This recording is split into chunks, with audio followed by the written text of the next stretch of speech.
Автомобилисты Северной Осетии испытывают проблемы с покупкой сжиженного газа на заправочных станциях республики. Он отсутствует уже не первую неделю. На тех станциях, где топливо все же есть, цены ощутимо подросли. В Министерстве строительства, энергетики и ЖКХ пояснили, что причиной сложившейся ситуации стал сезонный фактор. В августе большинство заводов по производству газа приостанавливают свою деятельность из-за профилактических работ. Правительство Северной Осетии занимается мониторингом цен на газ. Сейчас готовится обращение в антимонопольную службу. Специалисты должны определить обоснованность роста цен. Возможно следующее развитие событий. В случае, если имеется хозяйствующий субъект доминирующий на рынке либо оптовой торговли сжиженным углеводородным газом, либо на рознице есть субъект доминирующий, то есть имеющий долю более 50%, управление проверит законность его действий на предмет соблюдения статьи 10, то есть в части признаков установления монопольно высокой цены. Если такие признаки будут установлены, будет возбуждено дело, и по результатам рассмотрения будет выдано предписание о том, что эта цена монопольно высокая, ее надо снизить, и, соответственно, будут применены административные санкции, то есть наказание в виде штрафа. Владикавказский трамвай отмечает юбилей. Ровно 110 лет назад в городе было открыто пассажирское движение по 3 линиям. С тех пор сеть расширилась и реконструировалась. Совсем недавно в план развития Владикавказа были внесены коррективы. Трамвайные пути намерены проложить до рынка Викалина. В честь юбилея в администрации прошли праздничные мероприятия. Самые преданные и ответственные сотрудники депо получили памятные награды и подарки. Перед коллективом трамвайного предприятия выступили народные артисты Северной Осетии.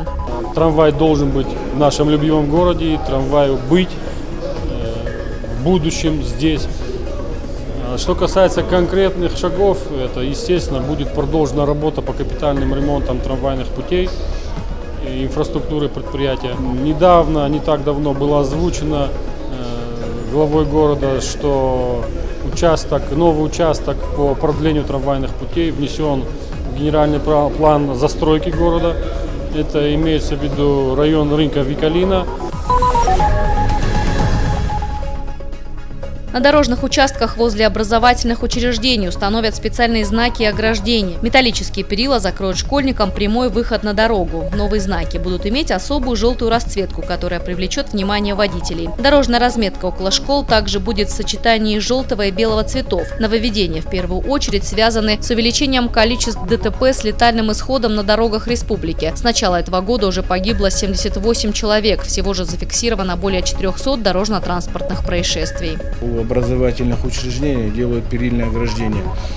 Они бывают, как правило, из металла, они устанавливаются у проезжей части, предотвращая возможность выбежать учащегося на проезжую часть. Установка дорожных знаков около образовательных учреждений на желтом фоне, где более водителя привлекает внимание этот знак именно на желтом фоне. Во Владикавказе произошло очередное ДТП со смертельным исходом. Ночью на улице Барбашова машина сбила женщину с 7-летним ребенком. Это случилось в тот момент, когда мать с сыном переходили дорогу на красный свет. В результате происшествия женщина от полученных травм скончалась в больнице. Ребенок находится в реанимации с открытой черепно-мозговой травмой. Перебегали 4 человека по пешеходке. Двое успели, я маневр сделал, двое проскочили, двоих я